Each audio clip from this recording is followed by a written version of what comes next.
Bunge la Kitaifa Moses Masika Wetangula ameendelea kupigia debe azma ya Rais William Ruto kuchaguliwa kwa muhula wa pili katika uchaguzi mkuu wa mwaka 2027.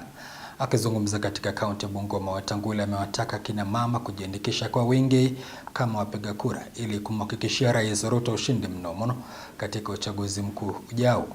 Na kama anavyoarifu Mary Kyalo, Spika Wetangula vile amepokea uungwaji mkono kutoka kwa baadhi ya viongozi kama mgombea urais mwaka 2032.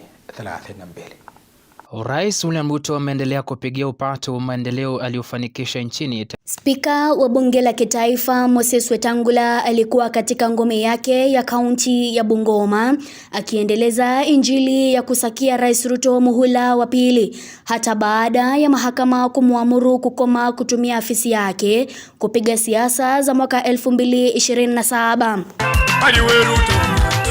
Kwa kazi umefanya.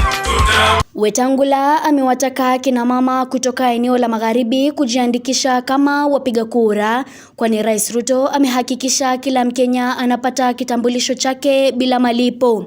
Siasa inachezwa na kura. Kura inapigwa na kipande na kujiandikisha. Tunawaomba mama zetu leo, kwa sababu nyinyi mnajua watoto wetu wenye hawana vipande, mababa zetu wenye hawajajiandikisha kura. Rais Ruto amesema kuchukua kipande haina masharti, haina malipo. Kusema ukweli, Mheshimiwa Ruto amefanya kazi inaonekana, na sisi miaka 3-4 peke yake najua kwamba Mungu atampa hekima na tutaweza kufaulu. Aidha, semi za kushinikiza kuondoka ndani ya serikali ya kitaifa zimetupiliwa mbali. Mbunge wa Webuye Mashariki Martin Pepela akisema kuwa wapo ndani ya serikali, huku wito ukitolewa wa kutokubali kugawanyika. Tusiwache siasa ndogo ndogo itukawanye. Tusiache siasa ndogo ndogo itukawanye. Sisi tuko tunaelekea Singapore, na meli ya kwenda Singapore imenoa nanga. Tuko na wakora wengine ambao wanatuambia ati tutoke kwa bedroom, ati tuende nje ndio tena turudi kwa bedroom. Inawezekana kweli? Inawezekana kweli? Yaani wewe uko kwa bedroom na mtu anakuambia utoke kwa bedroom uende nje kwanza ndio tena urudi kwa bedroom. Jameni, inawezekana kweli? Inawezekana kweli? Nyinyi mnataka tubaki kwa bedroom ya William Samoei Ruto?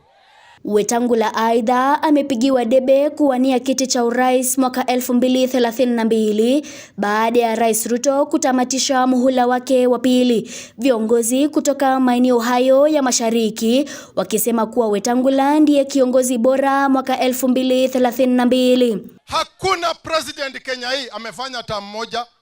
Ruto amekosa nini? Ruto ako sirisini. Tumpatie amalize term yake, aache nafasi na sisi tupikanie Weta kuwe president. Kenya mzima yote bamai imekubali Weta. Tuko pamoja na nyinyi. Sisi kama tunataka kuendelea mbele kama Bungoma, lazima tujipange nyuma ya Baba Oroma kwa sababu ni namba 3. Amekaribia hapo kwa uongozi. Mary Kyalo, Undugu TV.